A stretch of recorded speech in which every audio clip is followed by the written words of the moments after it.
If you work as a manufacturing facilities engineer, installing a new piece of equipment can be as complex as the machinery itself. From prep work to alignment and testing, it's your team's job to put it all together. That's why it's good to have Grainger on your side. With industrial-grade products and next-day delivery, Grainger helps ensure you have everything you need close at hand through every step of the installation. Call 1-800-GRAINGER, click Grainger.com, or just stop by. Grainger, for the ones who get it done. Hey, girl. Hi. Hi. Hi. Hi. How are you, Maim? How are you? What's new with you? You know, I'm good. I'm good. Having myself a nice day and relaxing and all those things super gay like working on my pattern for my dress for next week. It's been good today. I'm turning on I don't know if you can hear me still. Yeah, I'm trying to make an award show dress for the Shelley Novak Awards. Ooh, what color are you wearing? Gonna be a little gold number. Like a sequins? No, like a satin, like very fat and shimmery. That'll wrinkle. I know. That's gonna crease and wrinkle real bad, girl. It's fine. I'll steam it and just. Girl, it's gonna be good. It's gonna be so gathered, you won't even tell if it's wrinkled or just gathered. Gotcha. Because I was thinking it was flat. No, that's not what she does. No, that's not what Maim does. I've done that occasionally. In satin. I've done that occasionally. In satin. I didn't say that part. You're saying that part. No, I'm asking in satin. No, not in okay. satin. There we go. I'm like, Maim, what? You can't even look at a drink cross-eyed. It's just gonna fly onto you. That's true. And so speaking of drinking, last week we had discussed that you were still unable to drink liqueur. Yeah. Is that still a thing, or have you? It's not.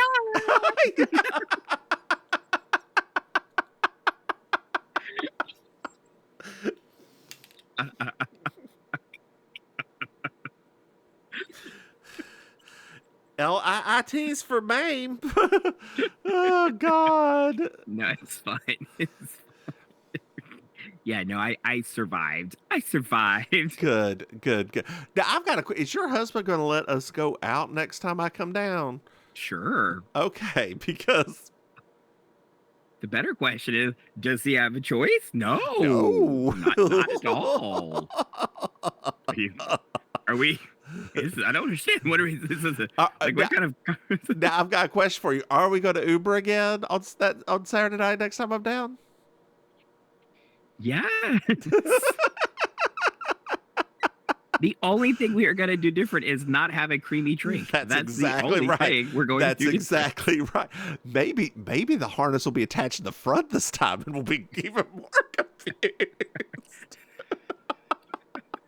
Where's the plug at now? What? Is it reversible?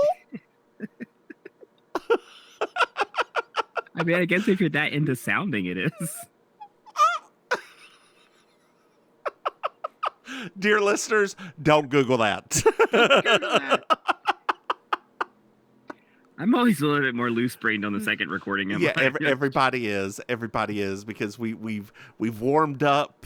We've warmed up with designing women, and now we're getting ready to go whole hog into something crazy. Time for that. It's time for the. We went from the salad bar to the main meat cutting station now.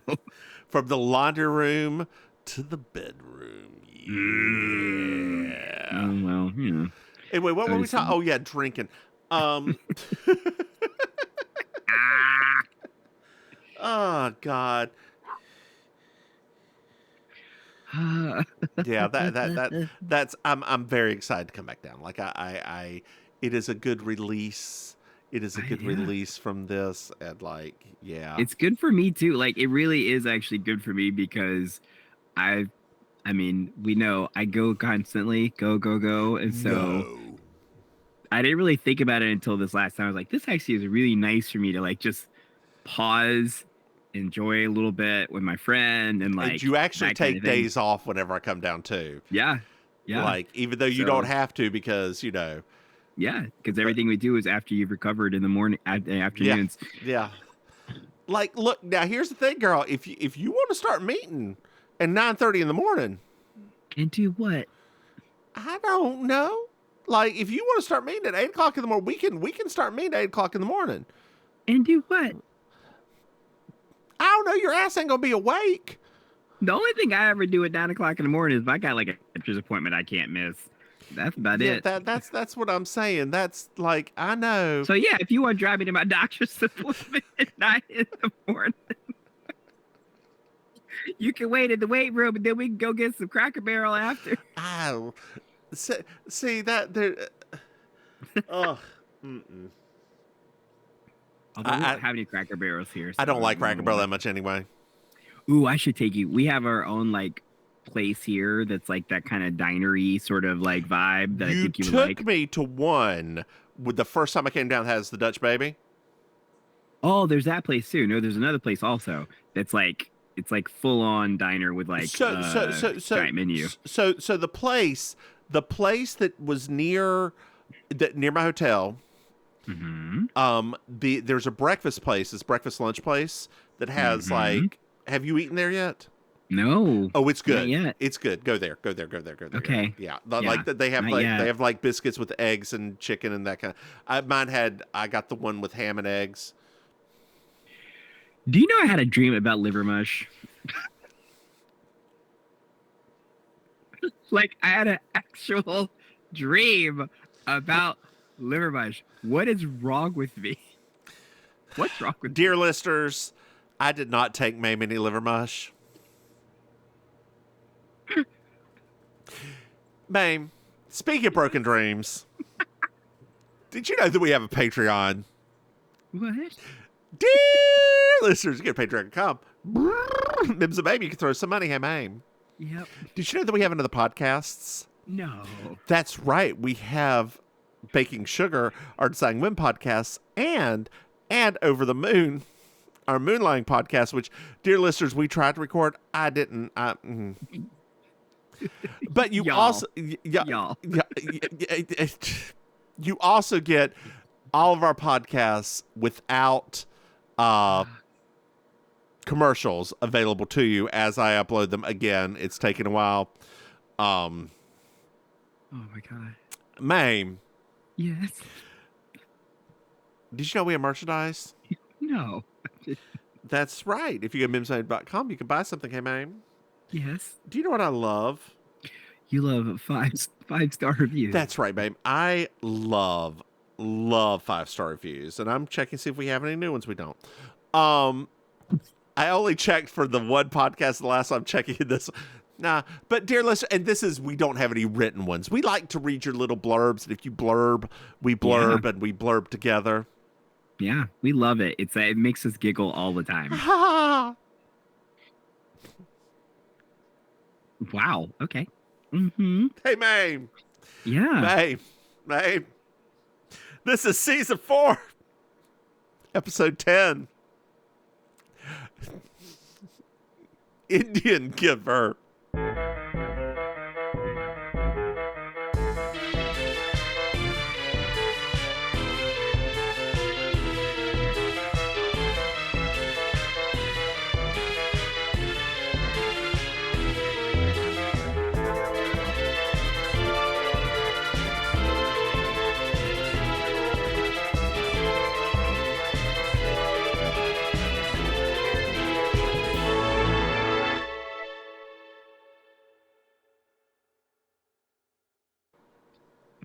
This is going to be so much happening. So I'm not ready. We're at Cabot Cove, girl. We're at Cabot Cove. And there's a man in a nondescript Indian costume on a horse.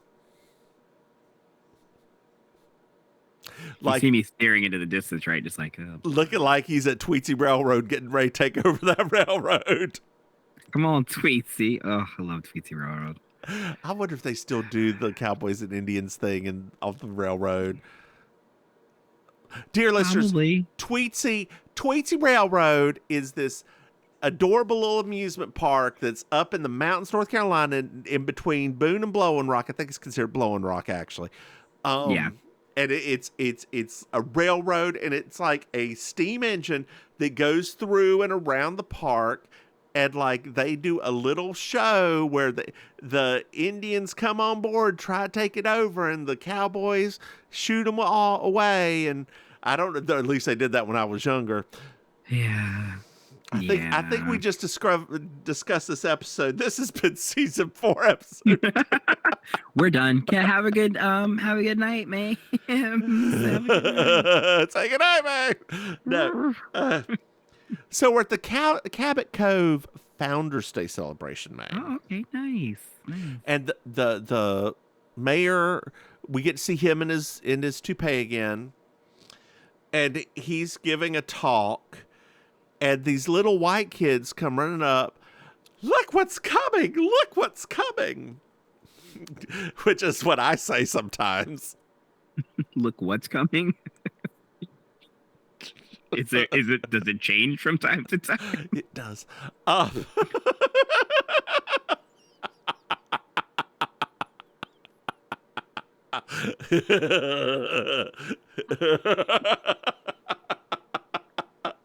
God.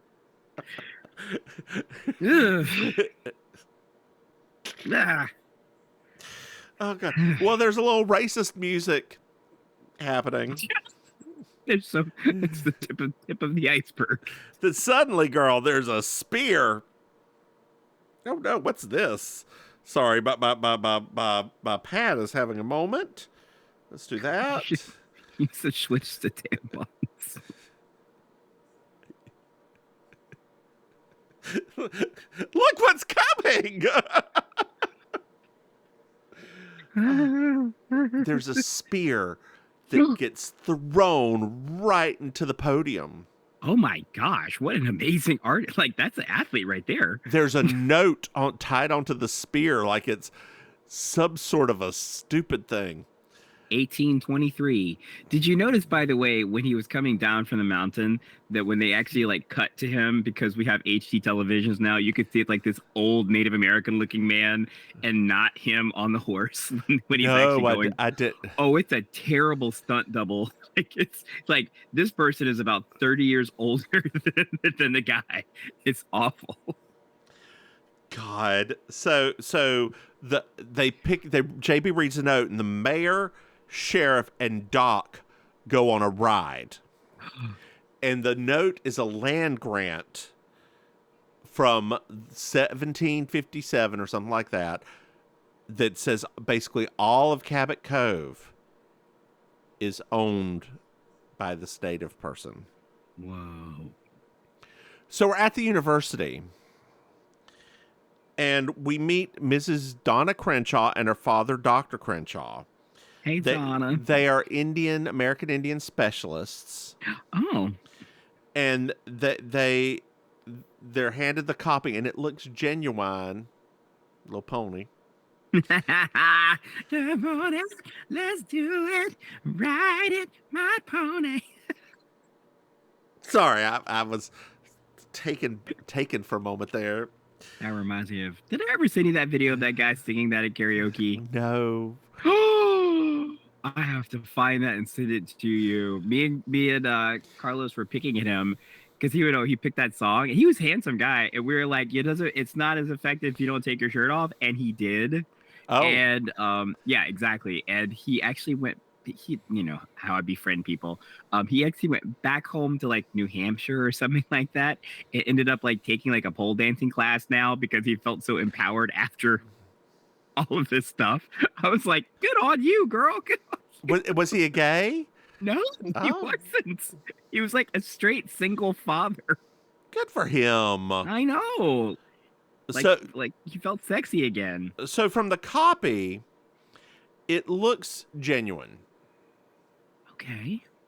It looks genuine. It looks like a genuine land grant that the British signed with the Algonquin people.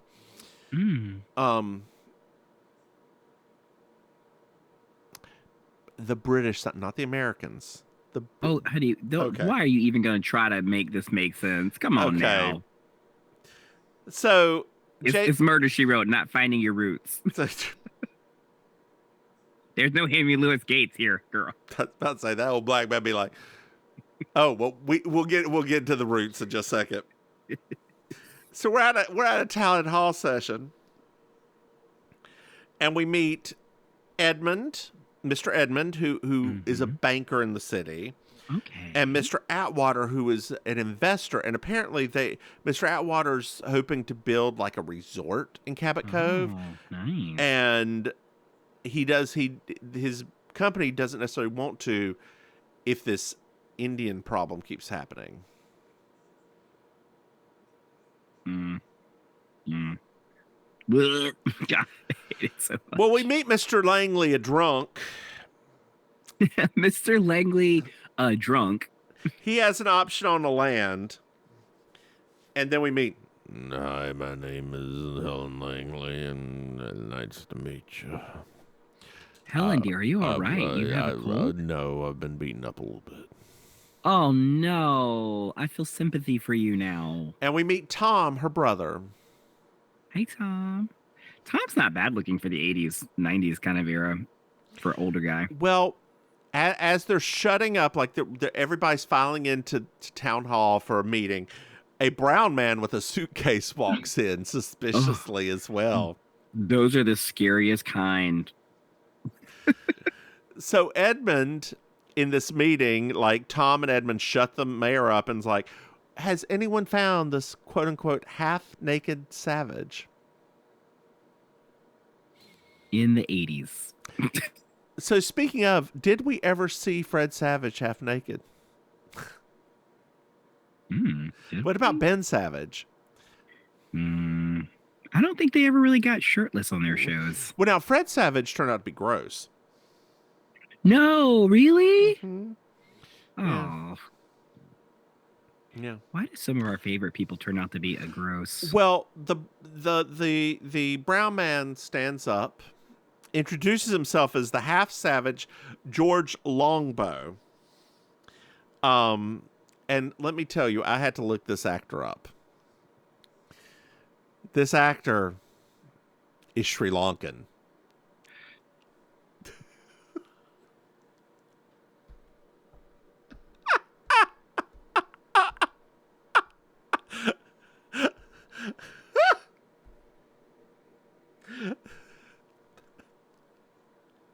You know, to be honest with you, Yes, babe. I was literally when I was watching it, I thought I'm gonna look this up, and then I said consciously, no, I'm not. Oh, I did.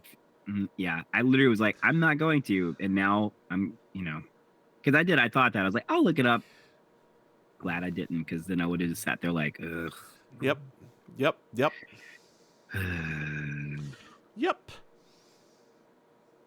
Well, he's got a treaty from 1758. I said 1774. Sorry, 1758.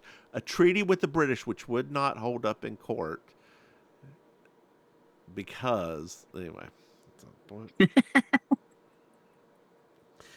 And Longbow, George, we'll call him George Longbow. George Longbow. It's so racist. George. Coming to the stage here at Teasers. It's George Longbow. Got one there for you, ladies. 2-for-1 specials in the lap dance room. He says that bow. He pierces it. He said he's going to get rent from the people of Cabot Cove. That is what he's going to. He's not going to take their land. He's just going to get rent. Because everything is rent. Well, we get to that in a second. I was trying to avoid you singing it because I knew that was coming. I was trying to distract you. Because I knew you were going to sing that damn song. Last night, I had a dream. I can keep going. Oh, I know. And they know, too. Well, Volume's turned down. we're in the Mommy, why'd you turn it down? Mims is on his rent thing again, sweetheart. We gotta give it a minute. He's gonna blow I out will our not be speakers. ignored, Daniel.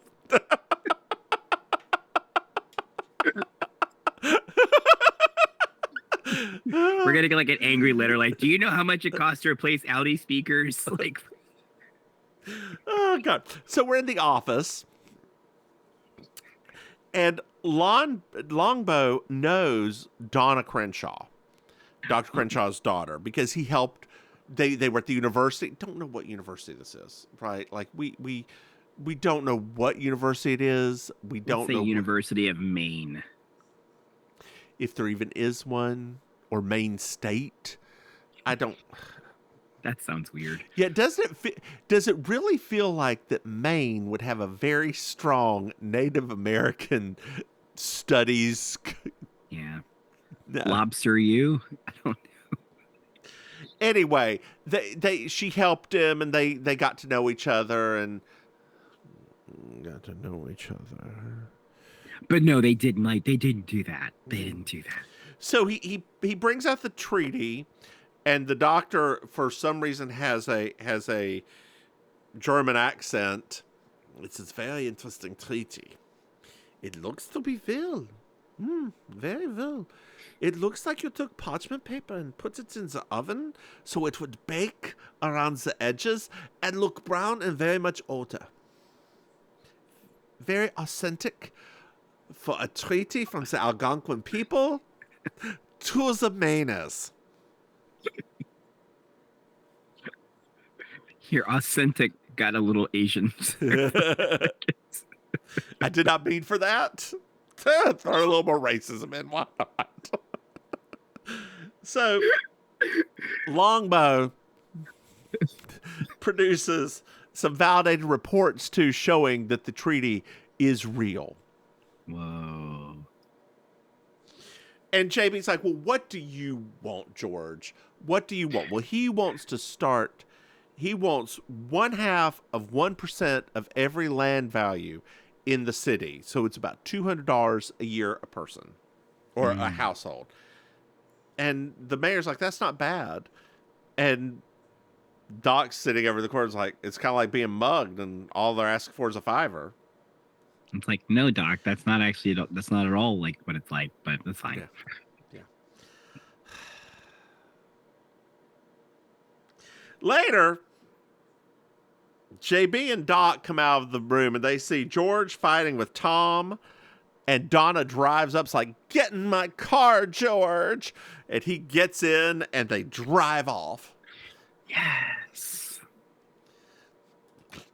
And I believe You've got a fast car. I got a ticket to anywhere. Good job, Tracy Chapman, Black White Man. She watched this episode and then she wrote that song.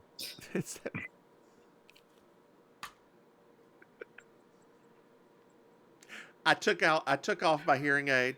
I can't hear you, girl. I can't hear any more of your jokes.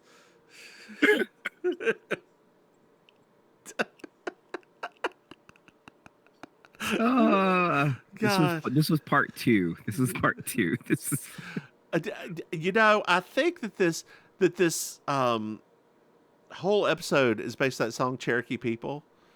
Oh, it might be. Except they just replaced the Cherokee with Algonquin. That's all. Yeah, because you can't. It's hard to sing the word Algonquin. Algonquin people. Yeah, see. Algonquin pride. So proud to live. Hold on. You know what? I have to Google this. I have to. I have to see where the Algonquin Nation was before. Oh. Yeah, because I don't really. That's not one that I learned in my Native American history stuff from that time period in my life.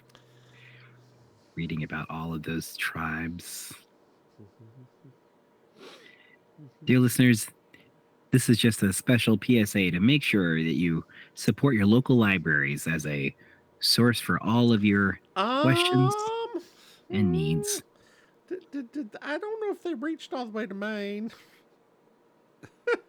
There was one. That one introverted Algonquin. That's where they settled. Okay, there was an Algonquin speaking group in Maine, the Penobscot. The what? Penobscot, Penobscot. Okay. Come into the stage. No, I'm just-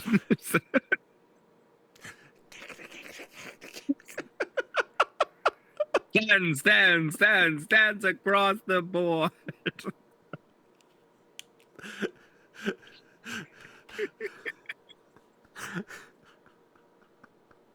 Girl, I had a mental image of Sasha Colby Yes. in a. Okay, we're done. We're done. She's painting with all the colors of the wind, though. Cat.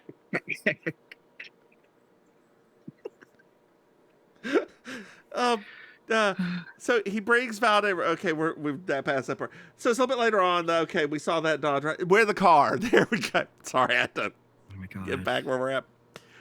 Donna is like talking to him. She's like, "You're an idiot." He's like, "No, and you cannot follow me home because nobody needs to know where I'm at, including you, girl." Mm-hmm. And she's like, "You just be careful." He's like, "Fine, I will be," and he leaves. Well, we're at the other hotel where Donna's staying, and Dr. Crenshaw comes in, and he's like, "Why didn't you tell me about George?" She's like, "I did. You just never listened to me, Papa." Oh. And, well, have you... We have not... Like he was just like... Daddyums, we have not bumped uglies. Literally. And I didn't help him find that grant. So the doctor leaves, grabs his keys, and bolts out the door. Which was awesome. Yeah. Which that's the fastest he's moved the whole episode. It's true. What's the next morning? And JB's walking for a morning constitutional. She sees Mrs. Langley talking to somebody who it's Mr. Atwell. And Mr. Atwell gets back in the car. Miss Langley walks, and then she just falls. Like it's not even not even like a sick fall. It is just a comedic. It's my favorite. Like, it's my favorite. I live for those moments. It's like this. And girl, I don't know if you noticed, she's wearing the same heels that Safiria wears.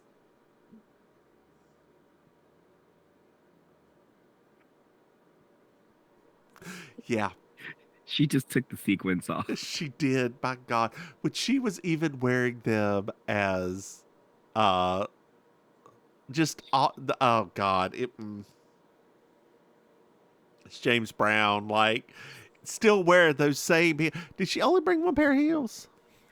I feel like I think it's whenever she anticipates she has to dance. Right? And so like the James Brown and then the runway, like I feel like anytime she feels like that, she had like those are her. I know I can dance and move in these shoes. Gotcha. Yeah. Well, like I would say, I'm gonna say real quick, like I would have just bought a pair of those like high heel sneaker kind of things for the runway for that one because it would have made so much sense with that look. And they're not that high. She would have been able to still dance in them. But I digress. Well, JB brings her in. Is there anything I can get you? I would really like some coffee from the other room. It's on the oven. Thank you. So, okay, girl. So JB goes to the other room, and it's time for the percolator. It's time for the percolator. It's time for the percolator. Dear listeners, if you don't know what a percolator actually is, it's a thing that you put on the thing that percolates coffee, like it boils the water, comes in, goes in. But it's also a song from 94 probably. Yeah. If you don't know what the actual thing is, and you don't know what the song is, you may have been born after 2000. Yeah. It's time for the percolator. It's time for the percolator. Anyway. Yeah. So JB sees some furniture that has a very poorly written wet paint sign on it. Very amateur. Yeah. And we find out, Ed's been drinking again. That's why my eye Oh, is a no. little bit puffy, and he didn't come home last night. And Mr. Atwell wants to pay for Ed's option on that land that's over there that they're going to build that thing on, and like he came talk about, but Ed's not here, so I can't do nothing about it. Darn it, Ed. Well, we're at the sheriff's. And Crenshaw left because Edmund called him and told him to go somewhere. Mm-hmm. And then there's a phone call. There's trouble at Town Hall, girl. Town Hall, girl. Well, we're at Town Hall now, and Ed's dead. We barely knew him. Not Ed. Girl, we didn't enjoy him stumbling around enough. Girl, at the beginning of this episode, I'm not going to lie to you. I thought the Doctor and Ed were the same person because they look so much alike. Oh, I guess you're right. They do look a bit alike. Yeah.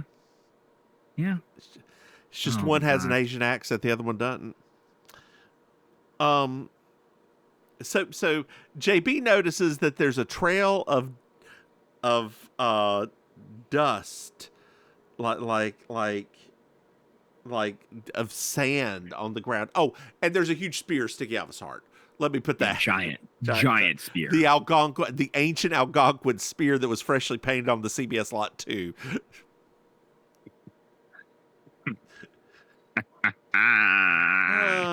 Yeah. If this was a set of rust, it would probably kill somebody. Yeah, probably. I mean, Mm-hmm. but it didn't.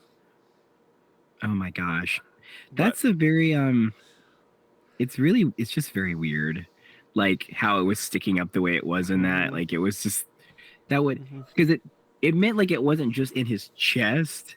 It had to have gone into the floor to be as. Because, like, if that was just in his chest, it would have just, like, fallen over and, Yep. like... Well, girl, also, it's that magic Algonquin wood called balsa. Ooh, I love balsa. It's my favorite wood. Actually, it could be plastique. That very ancient Algonquin. I love hairy balsa. We know that's not true. I'm not opposed to hair. On the balls. It never bothered me. I feel like, did your husband wax his balls? The wax them? Do you know a lot of men that wax themselves like that? I don't know. Your husband's not like a lot of men.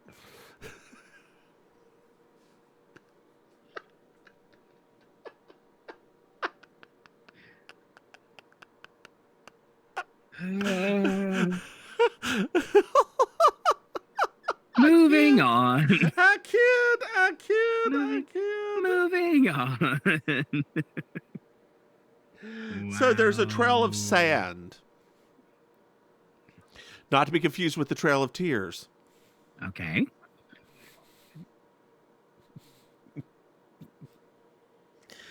Doc said he was probably killed somewhere else around midnight and dragged here because there was no blood around and like he's been dead a wall. That rigor a wall. That rigor de mortis.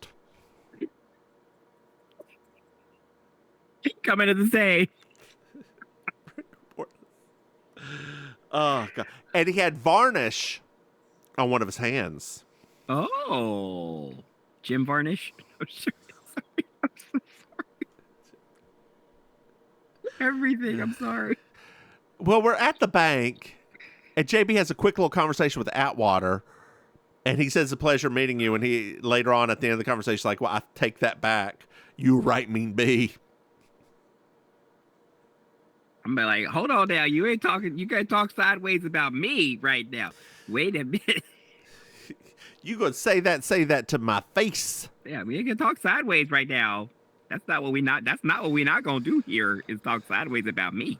Yeah. So she basically confronted him about going to Helen's after Ed was dead, and he's like, if I'd known he was dead, I wouldn't have done that. But it is financially beneficial for me. Blink, blink. Blink, blink, blink. Well, now we're going through a drive, and like everybody thinks that George did it, right? Because the Algonquin spear, he and Ed had some words. We're going on a drive, and we're in George's truck, and Tom, etc., find him. And George gets out. George runs off the road, gets out of the truck, and runs. And apparently, he's not Native American because he can't just run through the woods fast. I'm sorry. It's the first. My heel. My heel. It's the first thing that came to my mind, right? Like, so he falls over. I got like Nightmare on Elm Street vibe. Like, Yeah. oh God, my ankle. Oh. So we're at a home site, and JB finds Mr. Edmund, and she confronts him about stuff, and she's like, "What happened? Why did you call the professor?" He's like, "Well, I offered him 50,000 Rupel doll hairs to prove that Longbow was a fraud." Oh, I would have ran out the door too. Girl, that minute, I'd be like, "Oh, I don't even have lipstick for my life. Bye, bitch. $50,000. See you later. Bye. Bye." I don't even like y'all. Bye, sisters. Well, Tom's posse drives by with Longbow in the back of the truck, and I just would like to interject right here that it looked like a lynching. No, it didn't look like a lynching.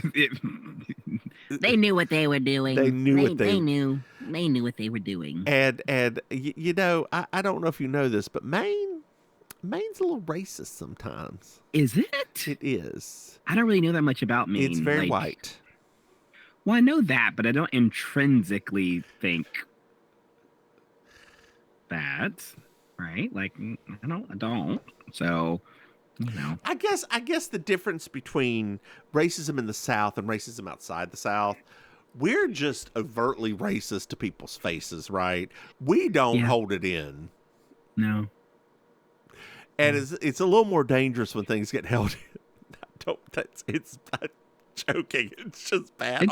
I mean, it's kind of jokey, but also like, is it really? Because it's kind of true. Yeah. Yeah. Technically. Oh God. Some of those quiet places. I mean, I'm gonna be very blunt, right, about this. Do I feel comfortable in parts of the Midwest? No. Right? I don't. Like, I stick out in multiple ways. And the thought of like, and Nebraska is known for pulling over black people. Like, known for pulling over black. There are 3 places in the Midwest you can definitely feel safe. Minneapolis. Chicago. And Milwaukee. Oh, I was going to do the Laverne and Shirley. Schlemiel. Schlemazel. Haas and Pepper Incorporated. We're going to do it. There you go. It was like, it took me like, oh, I know which one. Yeah. We're gonna make our dreams come true. Doing it our way. Oh, we should do that show. You didn't like Laverne and Shirley? No, I didn't like Happy Days either. I wasn't a big Happy Days person, but I like Laverne and Shirley. I did like Laverne. I like Cindy Williams, but Lindy and Squiggy. I love that show. Oh, they ended up gay. Like, I think it is. I think there's something they did later on that they actually made them gay, like in a many years after thing. Oh, like a reunion show. Yeah. I mean, it would make sense, right? 2 leather boys living upstairs. Yeah. 2 wild and crazy guys. Aww. Who was the other one that wasn't C. Martin? Was it Martin Dan Short? Aykroyd. Okay. Oof. God, there's another person who, God, just not funny.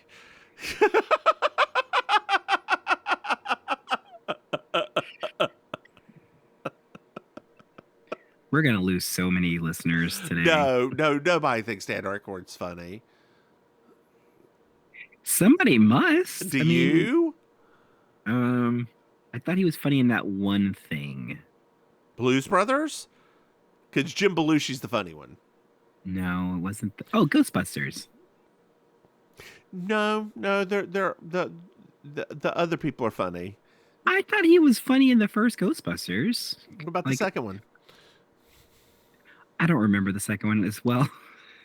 All I remember is the Bobby Brown song. Well, I guess it's gonna have to take control. Oh. Yes, I remember that. Girl, I'm over here jamming. I love that. I'm telling. I loved when that song was out. I really was like, I think I might be a Bobby Brown fan. Bobby. Bye. God, the Mad TV skits. When Bjork comes on, Bobby, skin that. I want to wear that. Like, oh God, just It was good times. so good.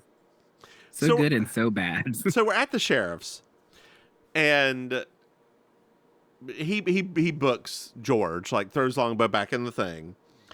Tom shows up with all of George's affects, like his wallet, his hotel keys, etc., because he went to the pickup and brought it. Well, JB goes to the back and interviews George. It's like, hey, why'd you come here? Chicago.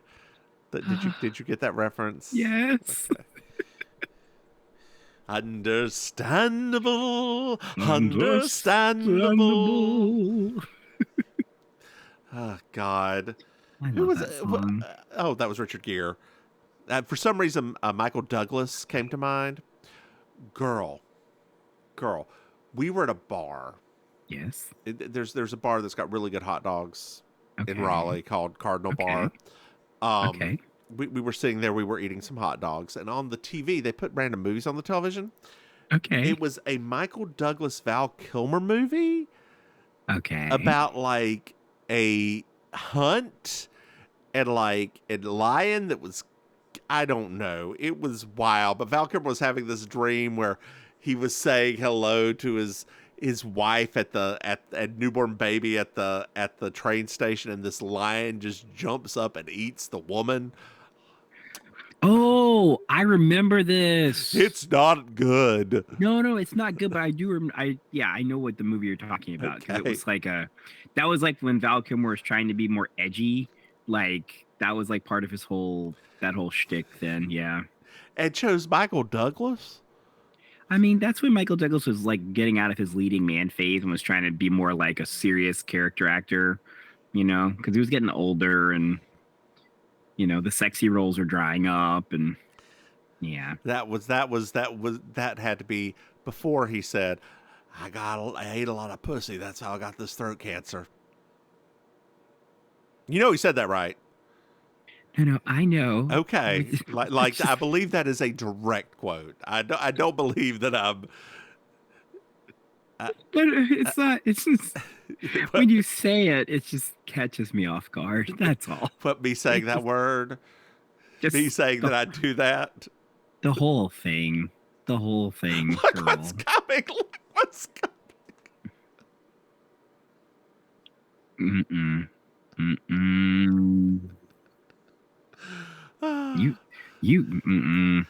We did lost 2 more listeners. Well, we're down to us.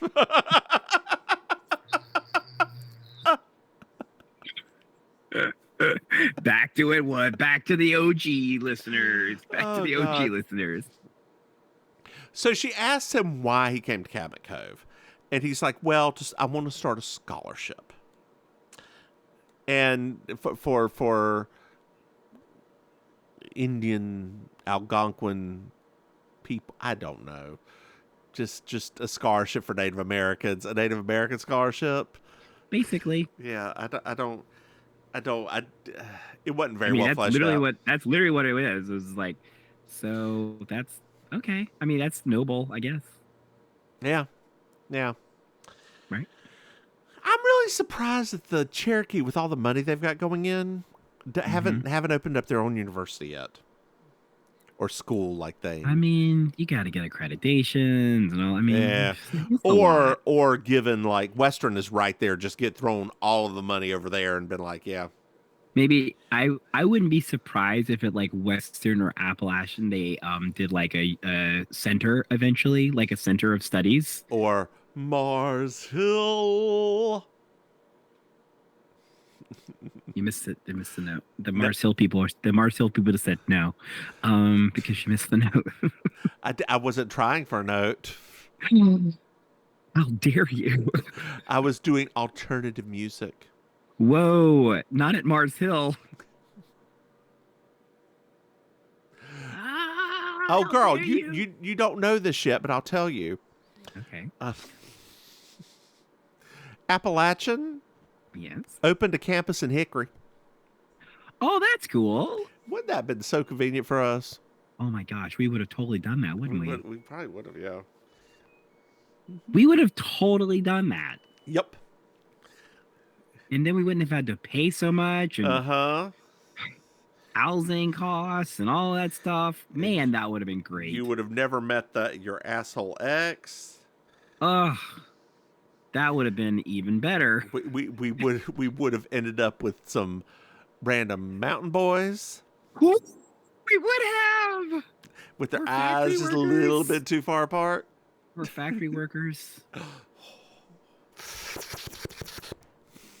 That was the very first dude that I ever like went home with. Like, yep. He worked in like a siding factory in Hickory. Yep. Oh, I could still, his face is still emblazoned on my brain to this day. I remember a story of one of our friends that has passed on to the next life. You know who I'm talking about.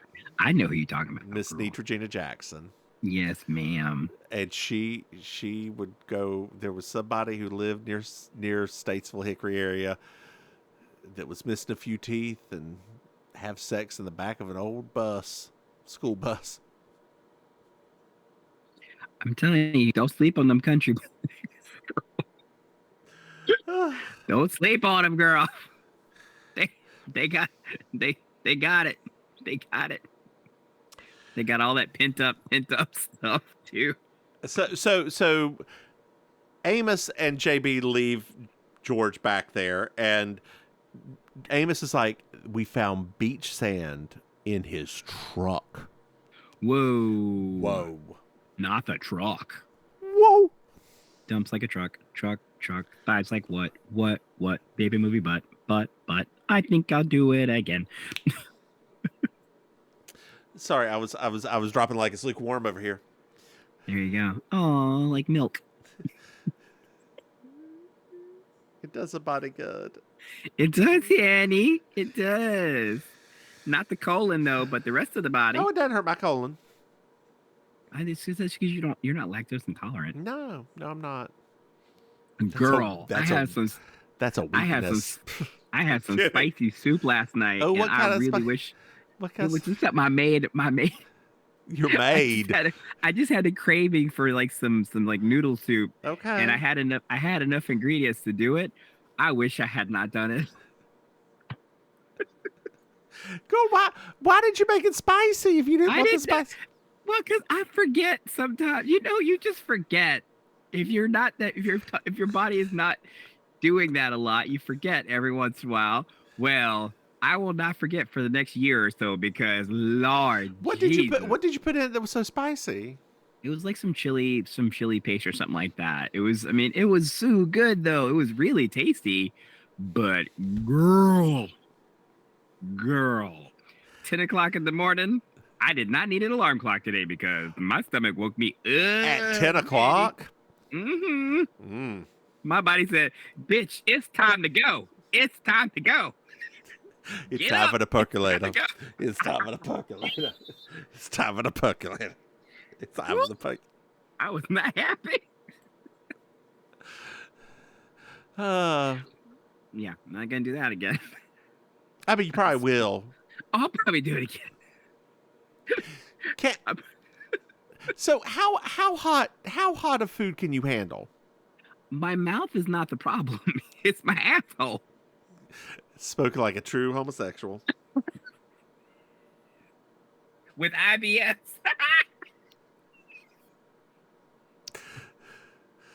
Or a side. Side. That's a fact. Got something brand new. When you told This is veered way off course. when you told that one dude about me, well, he's a side. Well, I can work with that. God Almighty. Just don't say anything. Just let it be. I'm just gonna stay quiet from now on. Let it be. Let it be. Let it be, Maim. Let it be. Yeah, I'm just gonna stay quiet from now on. So Amos found sand in the truck, and then they go to the mayor's. And the professor is like, Longbow's a fraud, and this is why he's a fraud. Doc, do you remember the flu epidemic of 1918? Well, not personally. This is a good Doc episode. That was one of his best answers ever. Yes. Well, Longbow can't prove direct lineage because the flu epidemic wiped out like a lot of older Native Americans in the area, and they were all put up for adoption. All the kids were put up for adoption. So there's no way, and the records were lost because people didn't care about them. So there's no way they could prove they didn't put that part in. But there's no way they could prove a kind of lineage to anything except for DNA testing. So Lord Jesus. that JB's like, are you sure that it's not just the money? He's like, no. It's not just the money. The money's good, but my reputation's better. Mm-hmm. So JB and Sheriff go to Longbow's hotel, and they find shoes. Oh my God, shoes on the floor, and they're covered in sand. But they're gumshoes. She's guilty. They're gumshoes, girl, and there's no shoes on the bottom because, of course, he's wearing moccasins. Of course. He's Native American. Except when he was running through. I guess he's in the shoes he was wearing when he was running.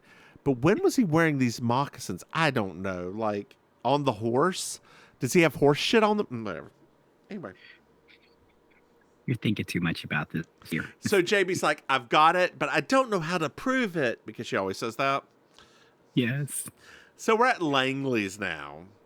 And Langley's. Helen and Tom are there. Helen's looking great. Like, her black eye has completely gone. Nice, girl. All the bruising on her arm. Foof, it was just makeup. Beautiful. Well, Amos tells him he's dropping the charges, Longbow, because he was set up. And JB's like, you planted the shoes, Tom. So we know it was you because the keys that you dropped off, nobody knew where he was except for you with those keys. Oh, no. And Helen, we think you killed him because the varnish on the hand. Fine. He came home drunk. He was walking up and down the beach looking for that Indian man. He was going to kill him. And then he came up to me and he just started hitting me. So I grabbed the knife and it stabbed him. Then Tom over there came over and took him to the city hall, and he saw the spear and put it right where the wound was and just stabbed right through him. With so much force, they embedded it in the floor. It's plastique. Finn. So, it's a little bit later. Atwater decide to move the property to New Jersey, no longer in Cabot Cove. Donna and Longbow are going to leave on their merry way. JB's starting up a scholarship. And Longbow's like, hey, are you part Algonquin? And she's like, with this complexion, no. And with that complexion, neither are you Sri Lankan.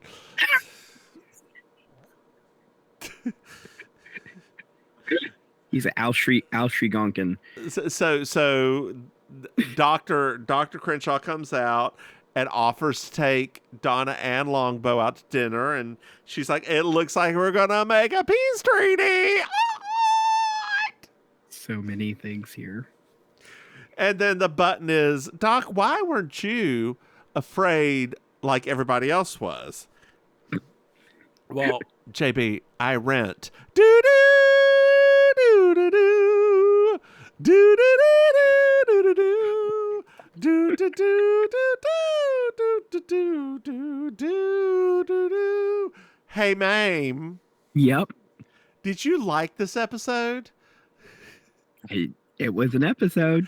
You have to say no. No. Okay, that's fine. It was exhausting. It was exhausting. Thankfully, Doc saved parts of it, but it was like exhausting. Doc was hilarious. Doc was was very funny, but no, this is the worst episode of this I've seen. Like, yeah. It is the racism. Like it's I cannot believe it sucks. Angela in a Lansbury way. said yes to this.